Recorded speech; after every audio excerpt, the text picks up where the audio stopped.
I've been married a long time. I have, man. You know, I talk a lot of shit about my wife, but I love her very much. In fact, you know, you guys wouldn't believe this about me. I'm a jealous husband. It's true. Yeah, let me tell you something. One time I thought my wife was cheating on me. Yes, nigga, yes. That was one of the worst days of my fucking life. I couldn't take it. And I'm embarrassed about it now, but I can talk about it. You know what I did? It's fucked up, but I did do this. I waited. I waited for her to fall asleep. And when I waited a long time, she's Asian. I couldn't tell if she was asleep or not. I was looking at her.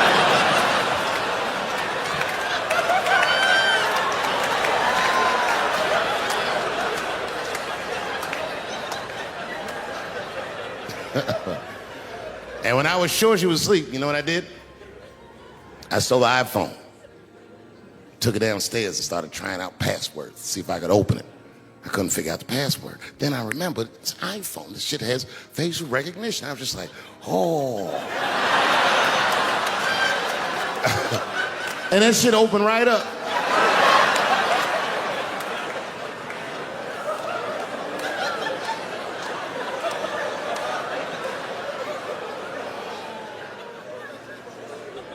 And I saw a text message in there from a fella named Earl. I don't know anybody named Earl. I woke her up out of her sleep. I said, wake the fuck up. Who the fuck is Earl? And she said, David, what are you talking about? Oh, don't you play dumb with me, bitch. I done opened your phone. Who is Earl? And she said, oh my God, David. That's gay Earl from the hair salon. I said, word, what am I, dummy? How am I supposed to know this nigga is gay? And she was calm. She said, read his text and look at his pictures. I started reading the text. This fella sure does spell girl with a U a lot.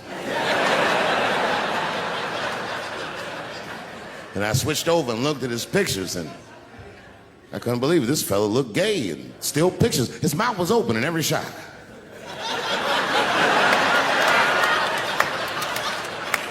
And then I knew she was telling the truth. And then I felt like dumb. I said, I'm sorry. I'm sorry. Okay, I'm sorry. Here, take your phone. I'm sorry, just go back to sleep. I'm sorry, I guess I just been insecure because all this cheating I've been doing. Good night.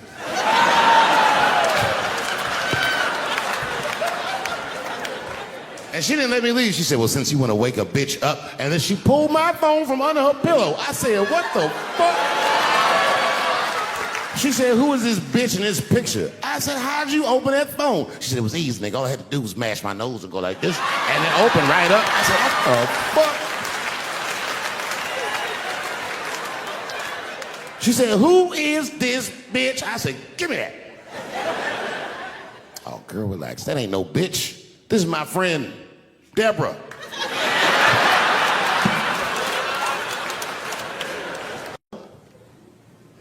There's a trans woman sitting in the audience. This is a true story. This was like a few weeks ago. I did 6 shows that weekend. This trans woman came to 4 of them. Calls herself Daphne. Man, this chick Daphne was in there cracking the fuck up at everything I said about everybody. It was amazing. She was laughing, and it was fun to watch her laugh. You could tell she was letting go of something that was heavy. And she'd throw her head back and she'd smile with all her teeth. She was having a great time. And the more fun she had, I felt bad, because I knew I had some trans jokes to unload. And I thought to myself, maybe I shouldn't say these jokes because I don't want to like fuck her evening up. She's having so much fun. But then I thought to myself, well, if I can't say it in front of her, should I say this shit at all? So I let her rip. To my surprise, Daphne laughed harder at the trans jokes than anybody in the room. In fact, everybody in the room would look at her to make sure it was okay. And I got off stage, I was in the dressing room, I was like, man, it's a fucking weird show. I'm sitting in the dressing room by myself just trying to figure out, like, what the fuck just happened out there? Like, why is it that this one woman can't take any of these jokes and Daphne can take all of these jokes? So weird. And then I realized, Daphne used to be a man.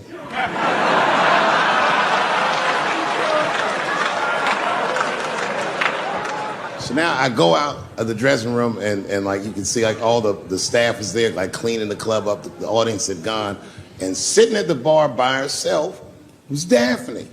And she's like, hey, Dave, come join me for a drink. And I don't want her to think that I'm transphobic or nothing, so I'm like, fuck, I guess I could have at least a drink. And we get some tequila and we're sitting there. And she was fucking cool. Turns out that Daphne, she wants to be a comedian. She was asking me for advice, and I told her advice and all that shit. And then she says to me, she says, boy, you sure do get a bad rap for your trans jokes. I said, Daphne, thank you, but you don't have to say that. I hope I didn't offend you. She goes, no. She said, in fact, I read about you in the New York Times. I said, you did? She said, yeah. She said, I thought it was interesting that they blamed you for R. Kelly. They said you normalized him for telling jokes about him. I go, yeah, they said that. She goes, I wonder why they never said that you normalized transgenders by telling jokes about us. And I never thought about that. It never occurred to me. And we started making out. And then like,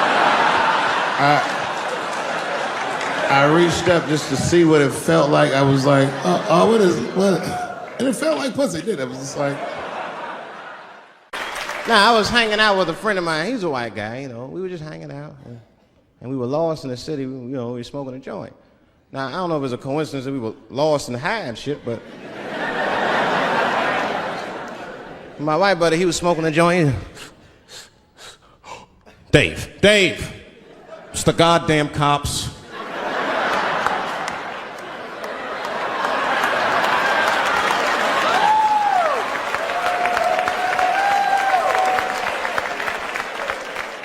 I'm gonna ask him for directions. I said, Chip, no! Chip, don't do it! It was too late. He was walking over there, this man was high as shit. Excuse me, sir. Touching him and shit. Excuse me. Need some information. Start confessing things he shouldn't confess. I'm a little high. All I want to know, which way is 3rd Street? The cop was like, hey, take it easy. You're on 3rd Street. You better be careful. Go ahead, move it. Move it. And that's all that happened. That's the end of the story. Now, I know that's not amazing to some of you, but you ask one of these black fellas, that shit is fucking incredible, isn't it? I'm saying a black man would never dream of talking to the police high. That's a waste of weed.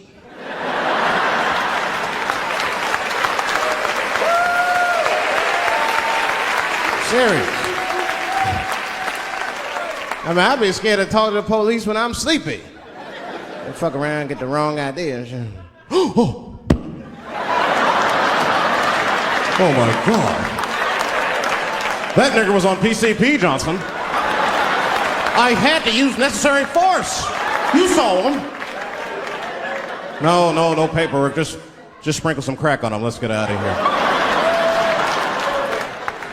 That's how it is. But at the time, I didn't think there was anything racial about it. I was just like, man, Chip, you got fucking lucky. You better be careful. But then another time, me and Chip are driving. Now, I'm not driving. Chip is driving, and he's driving a little crazy. He's been drinking. Now, I don't like to let my friends drive drunk, but, you know, I was smoking a joint. I couldn't really say shit to the guy.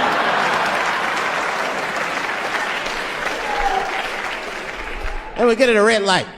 We stop at a red light, and a car pulls up next to us, and I'll never forget it. Chippy looks at me, he's all drunk, and she's like, Dave, I'm gonna race him.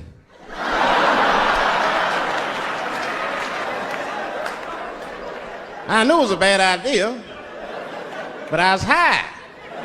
I tried to explain to him it was a bad idea, but all that came out was, well, nigga, sometimes you gotta race, I don't know.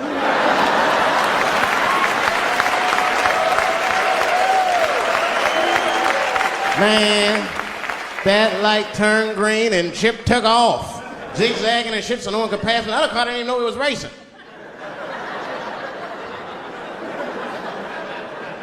Then the police seen us and pulled us over. Now you understand, I'm scared as shit. I mean, come on, the car smells like weed. I've been speeding, this man is fucking drunk. I was scared. Chip was not scared at all. It was weird, he didn't even turn his radio down. Isn't that weird a little bit? I mean, if you get pulled over, wouldn't you turn your radio down? Nobody want to get their ass beat to a soundtrack and shit. You know what I'm saying? Chip had the music blasting. We're not gonna take it.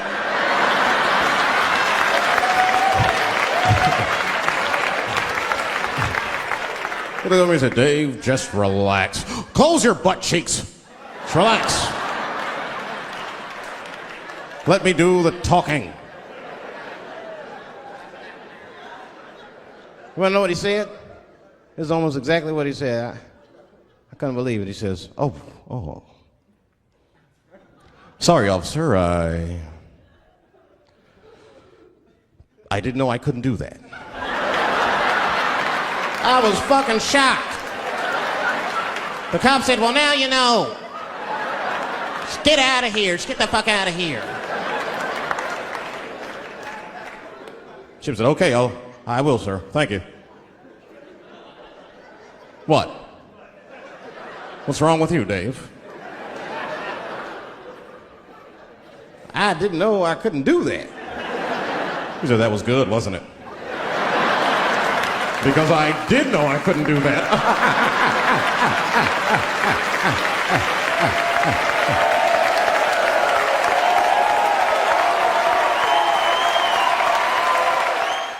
Really, you know who I'm going to vote for next time if things keep going the way it's going is that gay dude. No, Mike Pence.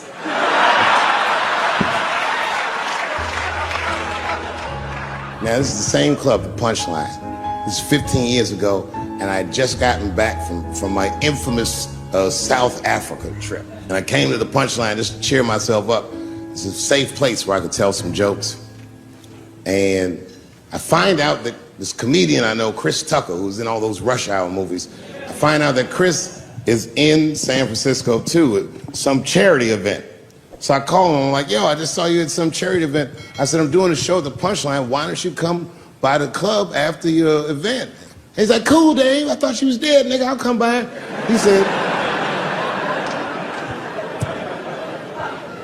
He says, is it okay if I bring some friends? Because, you know, I'm with a lot of people. I go, man, you Chris Tucker.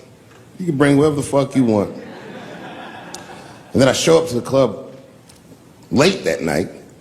I walk into the dressing room, and sitting in the dressing room is Gavin Newsom, who at the time was the mayor of San Francisco, but now he's the governor of California. And sitting next to him was Kamala Harris, who at the time was the DA of San Francisco. Now she's the senator from California that's front running on the Democratic ticket. And sitting next to her was Al Gore. It's fucking weird. And sitting next to Al Gore was the guys from Google, Sergey, and I don't know how to say these. All right. And it was Chris Tucker and Ben Jealous, who at the time was the president of the NAACP, who was all just at this big charity dinner, and Paul Mooney was drinking scotch. And we all was just in there. And, you know, at first I was a little uncomfortable when we started talking, and we all got along really well. At some point, Kamala Harris she says to me, she goes, you know, a friend of mine is announcing his candidacy for president tomorrow. I went to college with him. I'm like, what? I go, Barack Obama? She goes, you've heard of him? I'm like, yo, I just read about this dude. And she goes, yo, yeah, blah, blah, blah, we're talking. She goes, you know what? She says, let's call him on the phone. I said, what the fuck? And she picks the phone up and she dials and she's listening like this. And she goes, it's his voicemail. And she gives me the phone, she goes, leave him a message. You know, I didn't know what to say. I just said what you say to any black dude that's running for president. You know, stay low, running a zigzag pattern, this kind of shit.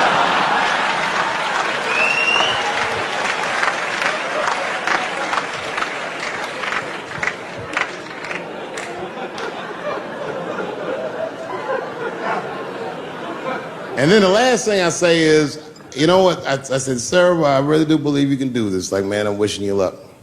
Now, next day I wake up and go for coffee at a place called the Embarcadero. It's like an eatery by the sea in San Francisco. And I'm walking to the coffee shop, and there's a police line, and I can't cross the tape. But then I figure, fuck it, I'm Dave Chappelle, so I go into the thing like this. And the police yoke me. These motherfuckers, like, tackle me immediately. And I see over the police's shoulder Gavin Newsom. I couldn't remember his name, but I remember the night before I had kept teasing him and saying he looked like Christian Bale, the guy from the Batman movies. So I see him, and I can't remember the name, so I'm just like, Batman, help!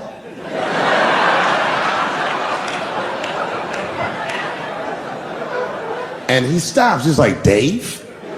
And then the police see that the mayor knows me, so they all like, oh, sorry about that. And he's like, hey, back up, everybody. And he just picks me up. He's like, I'm really sorry about that. I'm like, I'm fine, don't worry about it. And he's like, listen, I'm here with Prince. Would you like to meet him? I'm like, I know Prince. That's my nigga. And we go around the corner, and it was Prince Charles, the Prince of England. I didn't know the protocol of meeting royalty. You're not supposed to touch him. I dapped him up like a nigga. My nigga. Ah! Hugging him and shit like this, dapping him up, like this. And that nigga was cool too. I was like, it's really fucking weird. And then I was just out there in the upside down, not having no TV show, trying to figure life out. And the election was going on in the background. And this guy, Barack Obama, was picking up steam. This motherfucker was killing it. And I had a chance to go to the last debate on the Democratic ticket, and I went. It's me and Chris Tucker sitting in Myrtle Beach, South Carolina. It's the last three candidates. It was Barack Obama, John Edwards, and Hillary Clinton. Now, Obama's a lot taller than Edwards and Clinton, and he had the center podium. And at one point, they're all on stage, and they start fussing, and Obama goes, look, none of us are perfect, like this. And his hands was like this, and there was light shining behind his head, and the other two candidates was looking up at the nigga, and I was sitting in the audience like, this nigga looks like Jesus.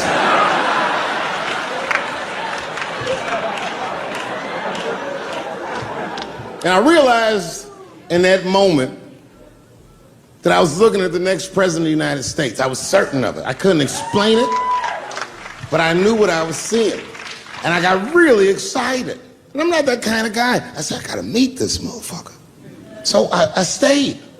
They were all on stage doing interviews, and I just waited. I was waiting and waiting, and then John Edwards was done with his interviews first, because everybody knew he wasn't gonna win. And I see John Edwards, and I said, hey, Senator Edwards, I just want to say hi. And that motherfucker looked at me like, I'm like, fuck you, nigga, you gonna lose anyway. And then he left, and then Hillary Clinton just walked by me in one of them Steve Harvey suits.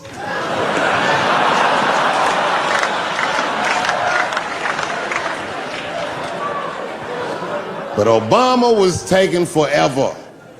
Everybody wanted to talk to him. When I knew the media saw exactly what I saw, there was no question about it.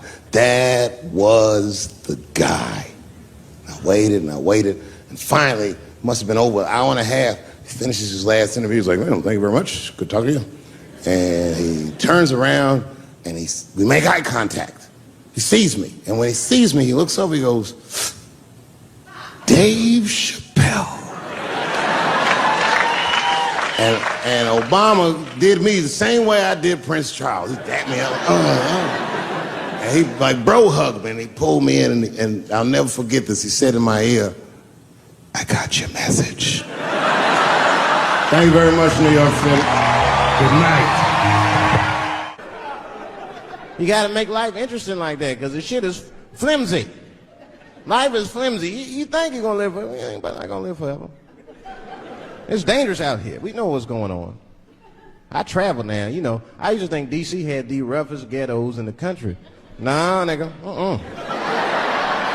I have seen some shit now. Oh, there's some rough areas outside of D.C. Yeah, everybody should go to the ghetto. I was taken to the ghetto one time. That's the worst. When you get taken and you're not expecting to go. You know, usually you want to know when you're going to the ghetto, like, I'm going to see some wild shit. I got to prepare myself. I'm going to see something crazy. When you're taking, it's different. I had a limousine driver. It was after a show. It was late at night. It was like 3 in the morning. I had a limousine driver. He was a nice guy talking to me and shit. Oh, hey, where you from, dog? D.C.? Word? That's a rough city, man. And his cell phone started ringing. Hold on 1 second. Hello? Oh, what's up, nigga? What? What the fuck? Slow down. What? What the fuck? No! No! No! Fuck that, nigga. Fuck it. I'm on my way.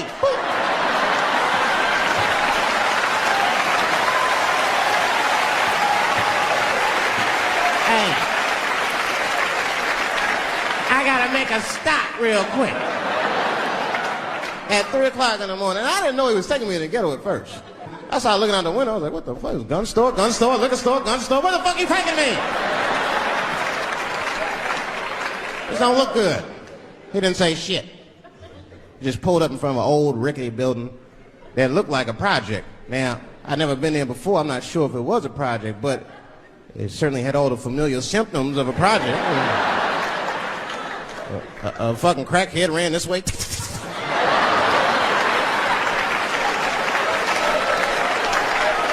And then another one jumped out a tree and shit. The driver said, I'll be right back. And left me. Took the keys with him and just left me. At 3 o'clock in the morning, in front of a project, in a fucking limousine. This was not good. I was like, man, I gotta look around and see if I can see some landmarks and figure out where I'm at. Might have to escape on foot. Now, this is when I knew I was in a bad neighborhood. You only see this in the worst neighborhoods. Remember, it's 3 o'clock in the morning. It's 3 o'clock in the morning. I look out the window. It was a fucking baby standing on a corner. Look at this. And the baby didn't even look scared. He was just standing there.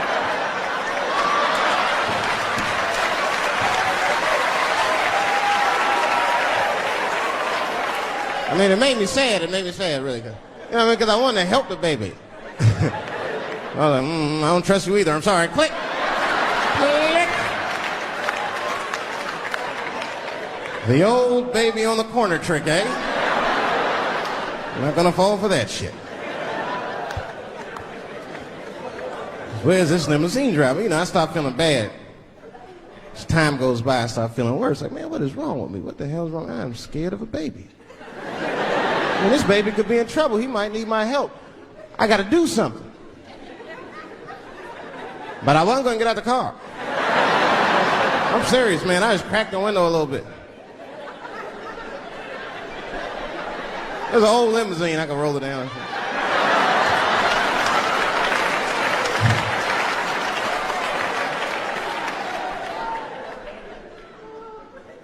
Hey, baby. Baby, go home, man. It's 3 o'clock in the morning. What the fuck are you doing up? The baby said, I'm selling weed, nigga. I said, oh.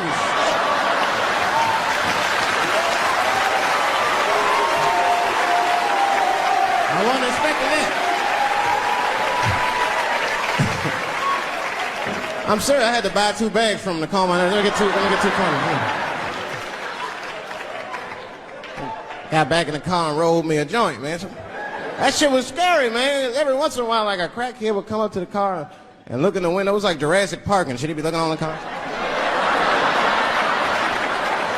Hey, get out of here, cracky.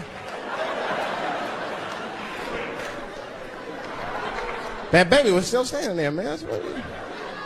Then I started feeling bad again. Yeah, weed make you feel guilty sometimes, you know. Man, what is wrong with me, man? I have just bought weed from an infant.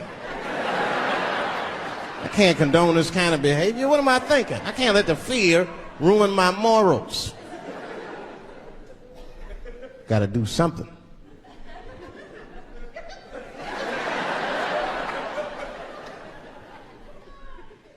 Hey, baby. Stop selling weed, all right? You got your whole life ahead of you. He said, fuck you, nigga. I got kids to feed. I said, God damn.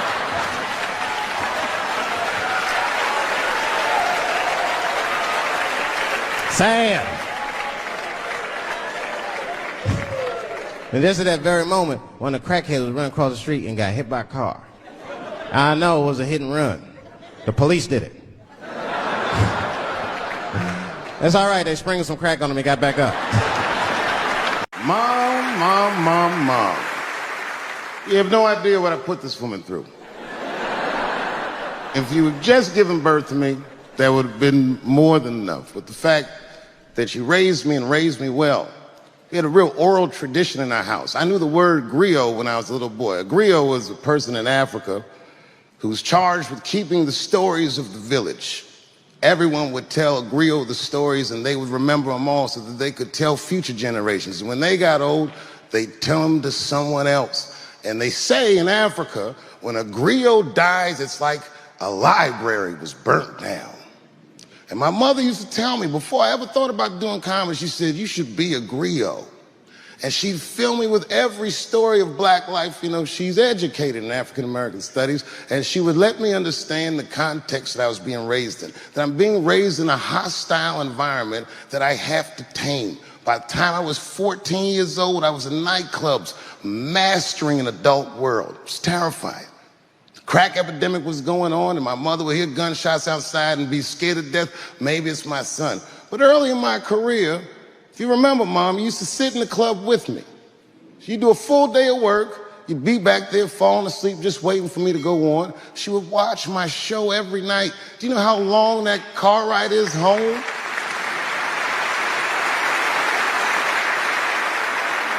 How many of you have ever heard your mother say, pussy jokes were a little too much tonight, son?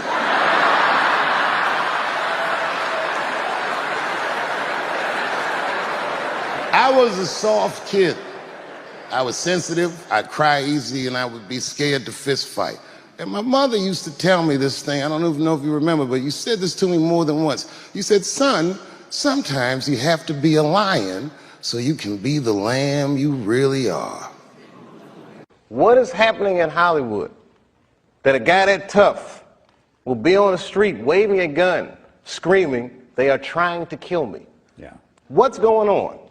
Why is Dave Chappelle going to Africa? Why does Mariah Carey make a $100 million deal and take her clothes off on TRL? A weak person cannot get to sit here and talk to you. Ain't no weak people talking to you. So what is happening in Hollywood? Nobody knows. The worst thing to call somebody is crazy, is dismissive. I don't understand this person, so they're crazy. That's bullshit. These people are not crazy. They're strong people. Maybe the environment is a little sick.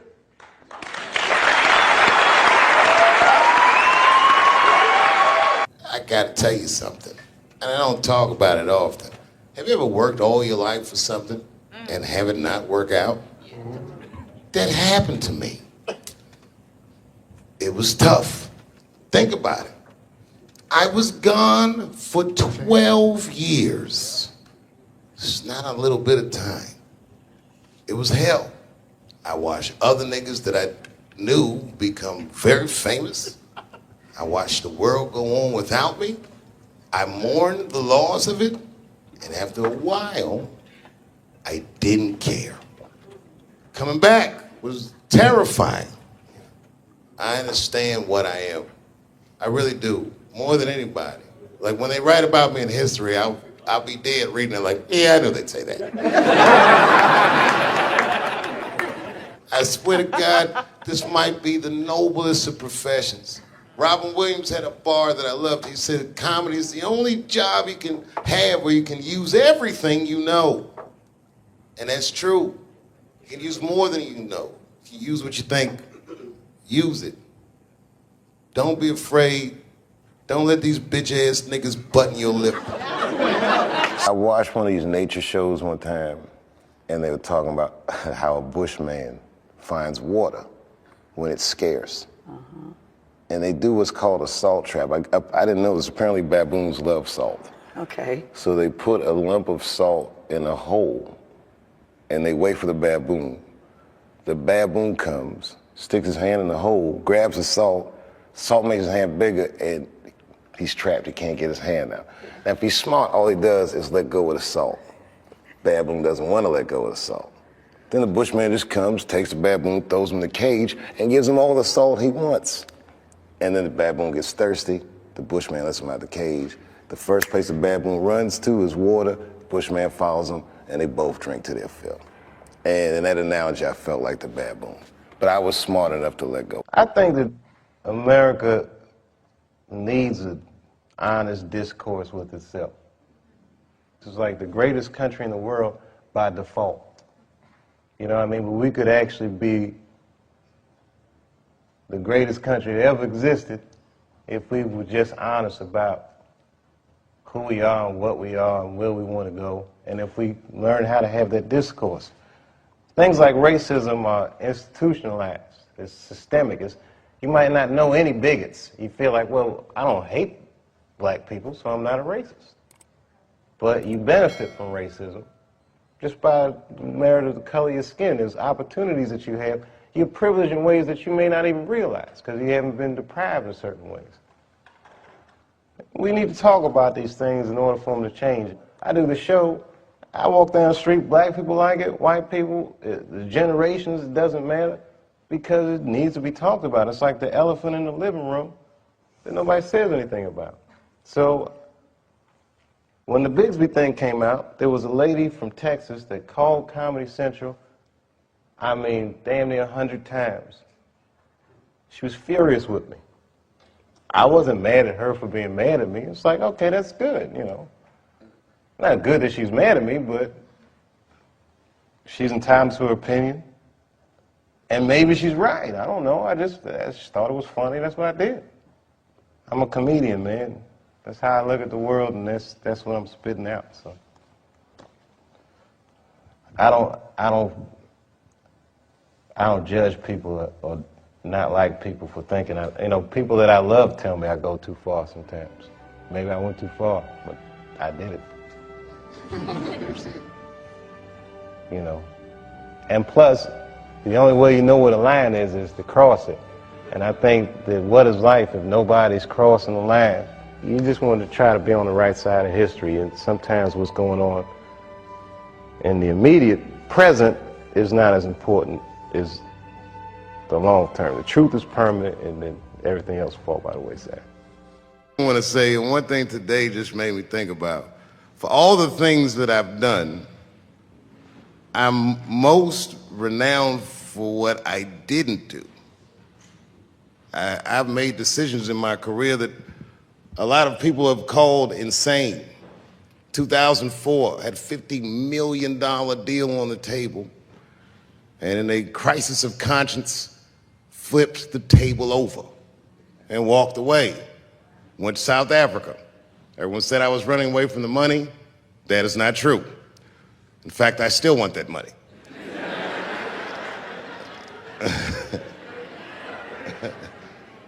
The idea that I wanted to just share with you guys is the idea that sometimes you do what you think is best, whether anybody understands it or not.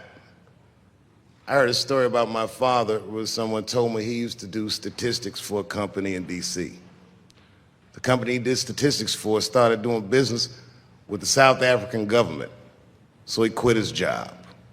It's caused a lot of problems between him and his wife. It's hard for a man when he can't provide for his family the way he wants to, and he suffered through it.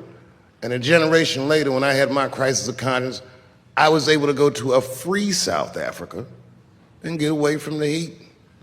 This idea that what you do in your lifetime informs the generations that comes after you is something I keep thinking about, something that is so much bigger than just ourselves. And today I'm standing in front of you guys, and I know you guys are like, oh, I know you're bored.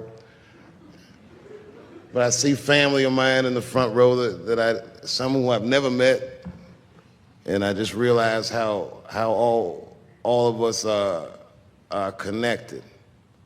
That my great-grandfather built something more substantial than buildings. He built a community, and he built, more importantly than a community, he built a way.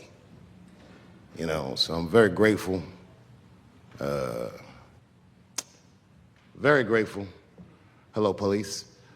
I just saw saying, you know what I mean. He's standing over like, so this is what black people talk about.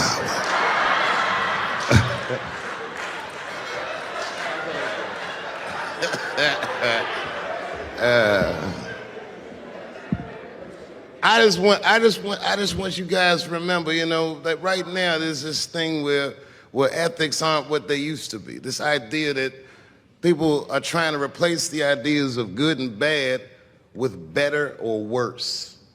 And that is incorrect.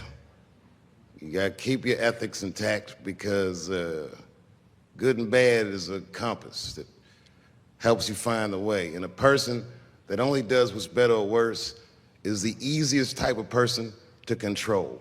They are a mouse in a maze that just finds the cheese. But the one who knows about good and bad will realize that he's in a maze.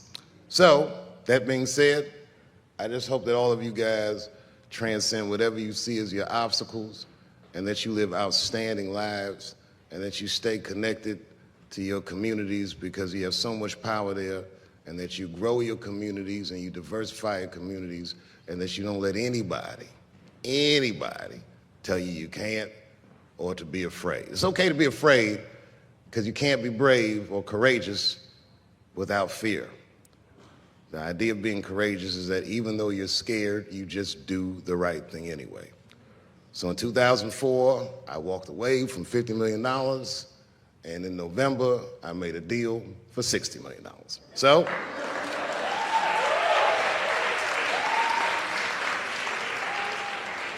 although I am not the most famous comedian of my time, I would like to know what their great-grandfathers did. I'm very proud today. Thank you very much.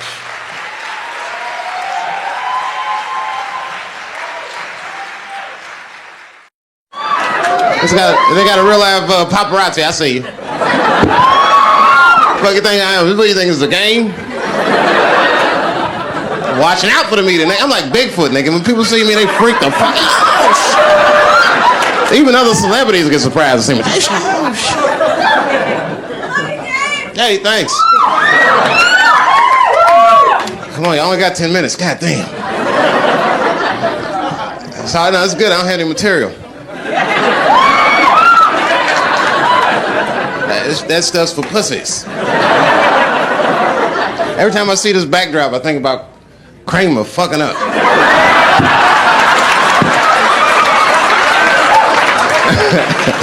That's why I don't want to see no camera phones on my ass tonight. Because I'm telling you right now, you know, like I'm not wrapped too tight. Like they putting a lot of that corporate pressure on me. So this might be the night that I snap, and you guys be lucky. It's like having tickets to see Siegfried and Roy the night that tiger bit that motherfucker's throat. He's like, I was there when that Chappelle freaked. I was there. Because that's why we really go to the tiger show, right? You don't go to see somebody be safe with tigers. You go thinking in the back of your mind, like, this nigga might get bit. I'd like to see that in person for $35 if I could. Never seen somebody get bit by a tiger before. Only $35. That's fucking hilarious. I tell you the truth, when I seen Kramer's tape, I learned about myself. You know what I learned? I think I'm only like 20% black and 80% comedian. You know what I mean? And black dudes can relate. You know what I mean, bro? Like when you saw that shit, he was furious, right? Black dude, he was like, Kramer, you motherfucker. Like, I was hurt. And the comedian in me was just like, whew, niggas having a bad set. Hang in there, Kramer. Don't let him break you, Kramer.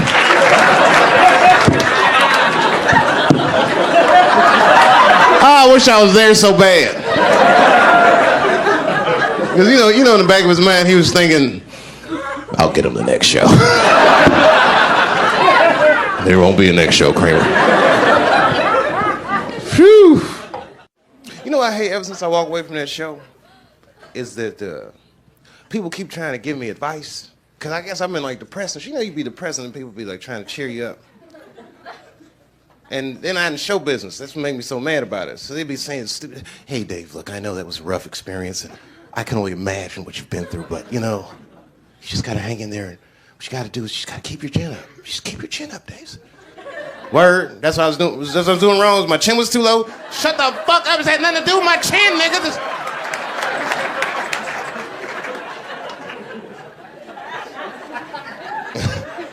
Fuck is, keep your chin up. What kind of shit is this? See niggas walking around show business. Oh, I know.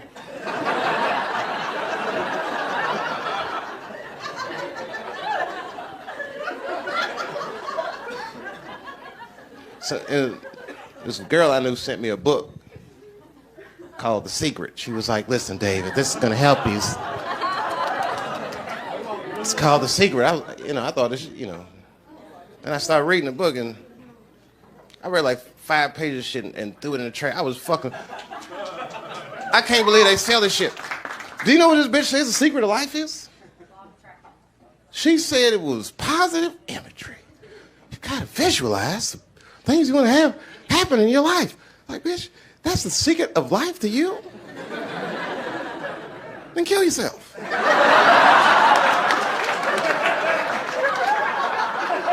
It's gotta mean more than that. Positive imagery. The bitch fly to Africa and telling them starving children that shit. What's wrong with you? I have not eaten in 5 days. What you need to do is visualize some roast beef and some mashed potatoes and gravy. Oh, please, bitch, you're killing me. Stop talking like that. No. The problem is you have a bad attitude about starving to death.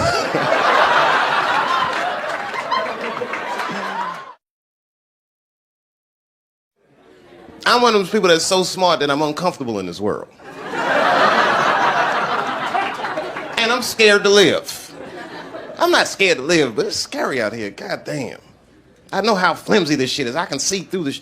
I can see the truth. There's an animal inside of each and every one of you. It's not good. Shit is real. Listen, I was looking at the paper the other day. I'm not making this up. There's a serial rapist in Houston. There's nothing funny about serial rape, but what is noteworthy about this particular rapist is that all of his victims have been men. Enjoy your evening.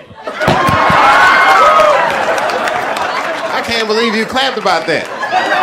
It's a man raping men in Houston. That's the most gangster shit. So far, like 7 men have already come forward in the Houston area and reported this motherfucker, which means he must have raped thousands. That's a tough phone call for us to make. It's not like when you get raped, ladies. There's no society don't give a fuck about male rape. There's no hotline for us. Man get raped, you just gotta get up and walk that shit off. Got raped. Call me slipping.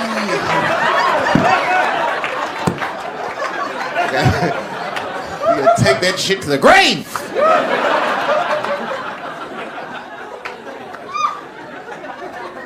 Couldn't even tell my wife some shit like that.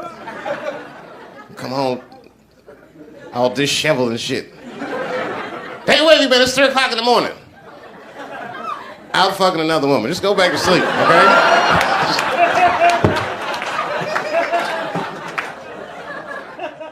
Man, I love Montreal.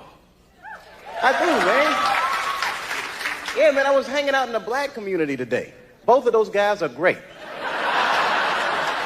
We got along. I got lost today in Montreal. The police helped me find my way. The police helped me. See, I just got back from Los Angeles. Let me tell you something. LAPD overreact to everything. You ever see them in action? Just, oh my goodness.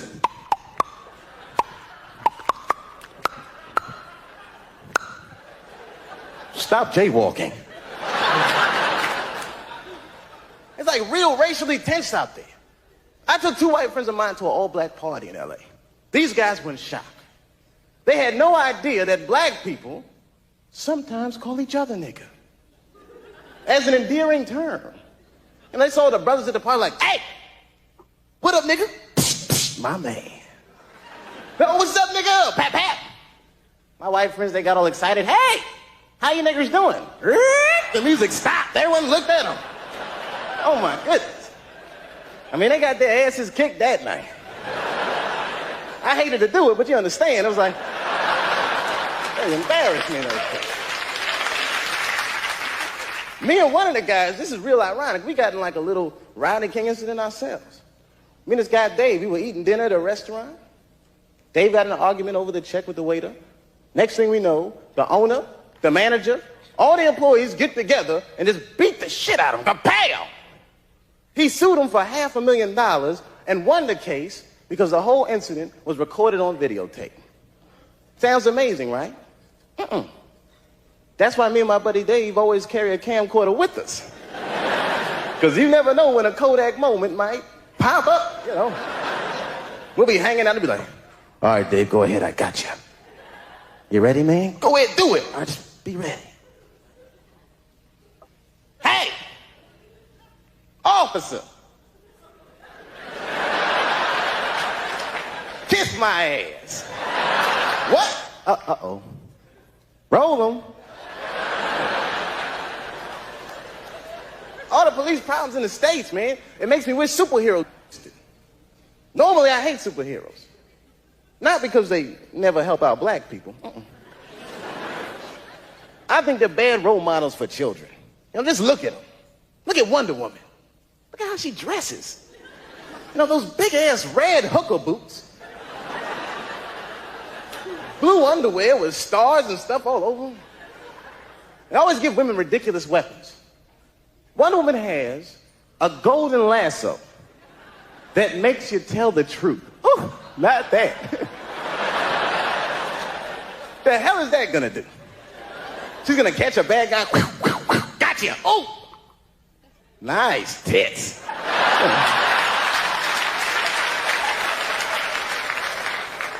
Superheroes never fight crime in black neighborhoods. No, I would love to see Batman in a black neighborhood. I can see him now. He just, Robin. Yes, Batman. Didn't we park the car right here, man?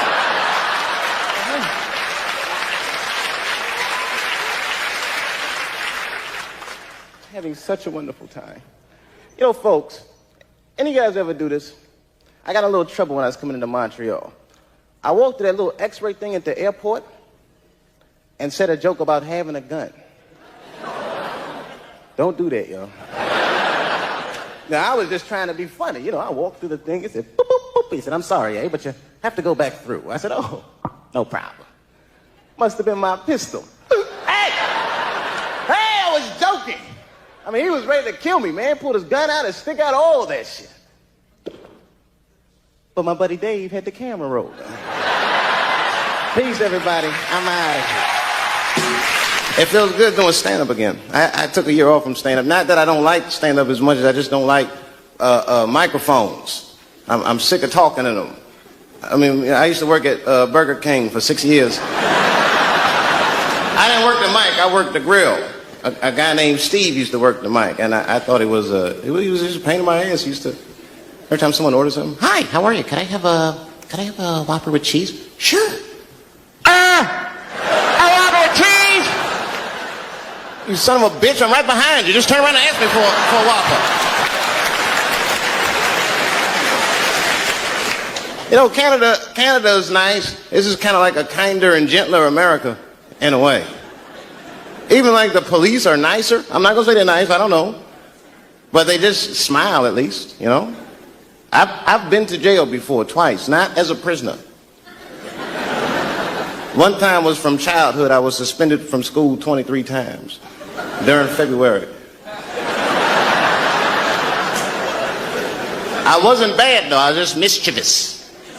I got hold of all my teachers' home phone numbers. At the time, I thought it was funny. I was calling in death threats. I know that's bad, man. You know, my English teacher, Mr. Johnson, I called him up. He was all nice on the phone. Hello? Johnson residence. Is this Mr. Johnson? Yes, it is. And who might this be? You're a dead man, Johnson. Who is this? Shut up, punk! You're gonna die. Unless you change David Chappelle's grades. I don't know how he caught me. After that, they put me in a program called Scared Straight. Have you ever heard of this? This is where they put bad kids like me in prison. And the prisoners yell at us, they tell us scary stories. You know, they try to scare us into being good. And the other kids were scared. But I was not scared. I was just heckling the guy. Hey, shut up, you convict. Like, I'm going to take advice from you. You look like a person that made all the right choices in life. Wrap this up. I got to be out of here by 3. What time you leaving? The other time I went to jail was, had nothing to do with me, really. I was just bailing a friend of mine out of jail, which is probably no big deal to you, but if you're a black dude, you know, you got to walk right into the belly of the beast. You don't want to. A black dude wants to go to jail. I was scared. I had to look non-threatening. Hey, how are you? I'm here to bail out a friend of mine. Oh, okay. While you're here, you do fit a description. If you'll just walk this way, we can... I don't deal with jails. Don't deal with jails, and I don't deal with police. My house got robbed in New York. I didn't even call the police. I wanted to, but I couldn't. My crib is too nice. It's not that it's too nice, but it's too nice for me. You know how the police are in New York. Soon as I open the door, they'll be like, oh, he's still here. Open and shut case, Johnson. Apparently, this black guy broke in and hung up pictures of his family everywhere. Never seen anything like it. Don't deal with them, man. I had to bail a friend of mine out of jail one time. You know, that was horrible. I was scared. I had to walk right into the belly of the beast. I tried to look as non-threatening as possible. Hi. I'm here to bail out my buddy. Oh, okay. Well, while you're here, you do fit a description. You'll walk this way, we can process you. How they always get us. Spitting those damn descriptions. Now, I could be bitter and blame all the police, but no. I'll tell you who I blame. It's those sketch artists. They keep drawing the same brother over and over again. Who is this generic man we all look like? I want to know what they say when it's us. You know what I mean? They'd be in that room like, did you get a look? Did you see the guy that tried to rob you? Yes. Yes, I did. He's about 6 feet tall, I'd say. 6 feet tall? Yes. He had his hat on backwards, too. Good. That's good stuff. Hat was on backwards. Yes. He was black? Okay. Big lips, big nose, hanging out. Say no more, sir. I'll draw him from memory. You know, let me get my stencil. I think we can trace this guy and save some time. They get on the radio and calling all cars. Be on the lookout for a black male between 4'7" and 6'8". Between 120 and 380 pounds. He's wearing Nikes. Get this man! Criminals are insane. I don't even know why people do crime. They want to catch you, they're going to catch you. They can. They got forensics. You ever seen forensics? Those guys find clues nobody else thinks about looking for. I mean it. You leave a pubic hair anywhere near a crime scene, they're going to find that. What the hell is this? Back up!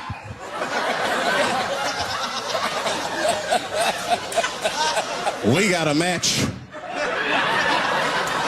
Then they look at the pubic and tell all kinds of information. Looks like there was a struggle. Time of death 307. It's amazing. I saw him get a dude one time on court TV. It was embarrassing. It was a sexual assault case. I knew the defendant was lying. I could feel it. He defended himself too hard. He did. His answers had nothing to do with the questions. They're completely irrelevant. They asked him easy questions. Were you anywhere near the crime scene on the night of the incident? Mother, I told you I worked at Burger King. He was like,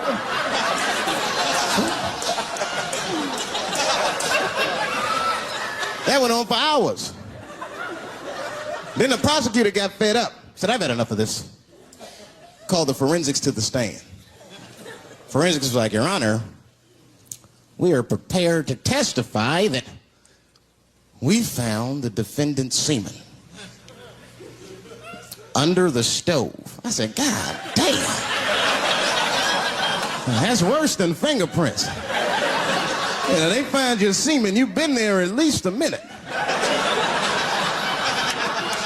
But that's what I want to know. Under the stove? You find semen like that? Or do you look for it? Like, do they walk onto a crime scene like, this place is a mess? Check it for semen. Or do they just like walk in and slip? Oh my God. What the hell was that? Semen! They find it on every crime scene. It's like, what are burglars doing? So we got the stuff, let's get out of here. Wait a minute. I want to leave my calling card. The semen bandit has struck again. I don't understand nothing anymore. I don't. I watched TV the other day. Now tell me, maybe it's just me. Maybe I'm crazy. Is it me? Is it me, or do commercials have nothing to do with the products anymore? You dig? I don't even know what a commercial is about until the end. Everyone's a surprise nowadays. You seen that commercial where the lady got the black eye? This lady come on TV with a black eye. She's crying. She's like, I smoke crack. And my husband beats me. And then a voice came on and said, got milk? I said, okay. It has nothing to do with milk. I'm not saying I'm a commercial expert, but I'll make a better milk commercial than that. Just make it nice and simple. I just do a close-up of a titty and put milk right underneath. If that doesn't sell milk, nothing will, boy. I'll tell you that right now. It's 1997. Titties are industry in 1997. They are. I know they are. I'm a customer. I went to a titty bar last week at 3 o'clock in the afternoon. Now that's bad. That is bad. Because it wasn't like I was out. Said, let me swing by the titty bar. No. No, I left my house specifically to see some tits. Can't judge me, there's breast in there. It's just what men do. If a guy runs up to you on the street, it's like, hey, hey, don't go in that building. There are naked girls showing their breast. Be like a white dude in a horror movie. I better investigate.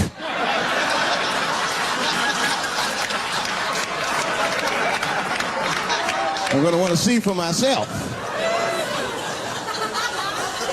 Titty bar's a weird place. I'm not saying it's a good place to hang out. I go there every once and then. But it's a weird place. They got weird morality. One time I walked in titty bars, all these guys coming in, right? Out of all these dudes, the bouncer picked me out the crowd, started yelling at me. Hey, hey, hey, buddy, sir, you want to take your hat off? Huh? It's disrespectful to the ladies. Yeah, I can shove a 20 up her, but I better not have a hat on when I do it. Oh, sorry about that, buddy. Here you go, Bubbles. Forgive me for the hat thing.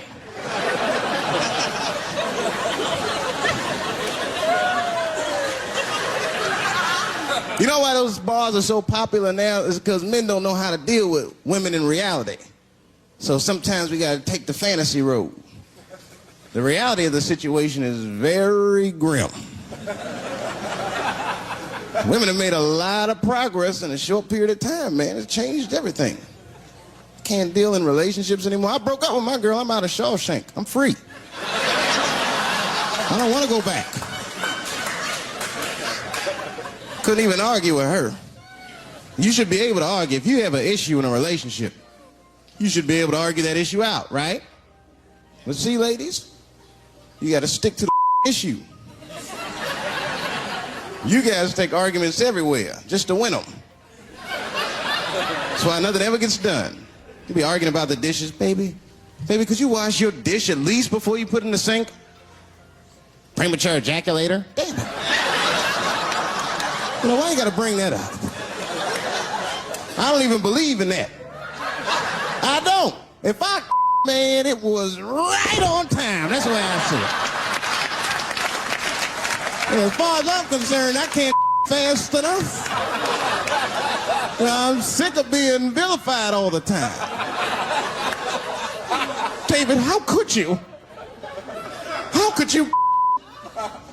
I was. What were you trying to do, huh? Well, I beat you. You gotta work on your time, baby. I'm down to 1:20. Get mad at me because I have different goals in sex. I'm a speed. Just trying to hit my best time. It's like the Olympics. And now for the dismount.